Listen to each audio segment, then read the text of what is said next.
So fully owning your work. This leadership challenge is all about being fully accountable for your ideas, your inputs, the consequences, the feedback loops, and especially the quality of your decisions, your tasks, and your projects. Yeah, I like that one.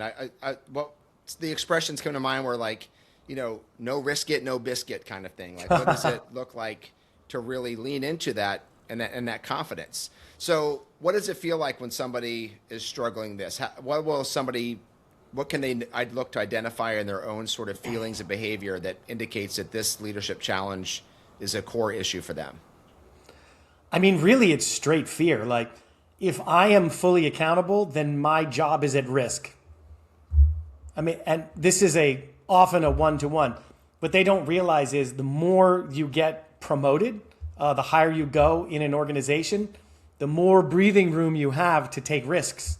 The more that it's all about learning and less about consequences to you personally, right? But it's hard to go from positions where you do have to take your risks personally to entering a bigger zone of play, a bigger field of play where everybody is accountable in some sense for their perspective, for their take on things, especially the quality. I can't stress that enough, how being accountable for the quality, is it a risk? But that's also the reward.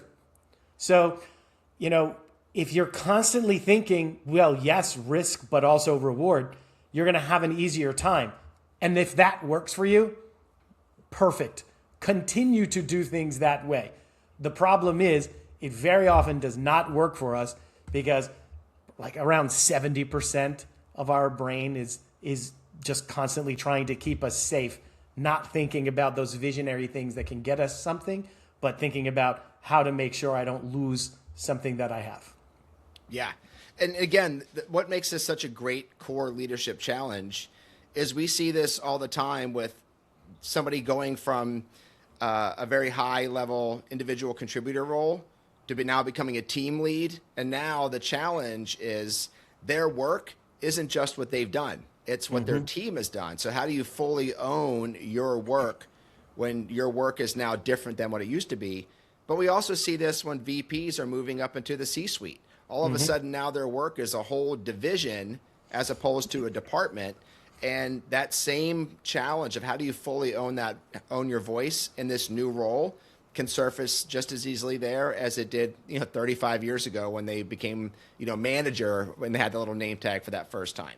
Yeah. So can you unpack just a little bit of what does it look like from a leadership perspective when you're looking down, again, imagining our boss, and she's looking at her team and she's trying to decide who she wants to move up to that next level of success.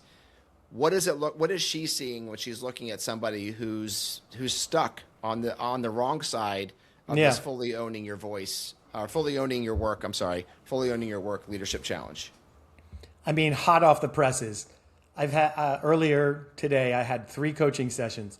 In all 3 of them, I was coaching a C-suite executive who was talking about someone that reports to them. And the problems they were having was that the person was just not being accountable for their work. They would say things like, oh, they want the money and the title and the prestige, but they don't want the accountability, And then they would say something like, yeah, who wouldn't want that? Who wouldn't want more money, more prestige, higher rank, but then not have to be accountable for the quality of the work? They're like, and then the coaching becomes, how do I help this person to become more accountable? So that's what the boss sees. The boss might not be saying that to you, but they're thinking, hey, you're getting paid a lot of money to be accountable. Yeah, exactly. That's exactly what you're being paid for, is that accountability at the end of the day. That's awesome.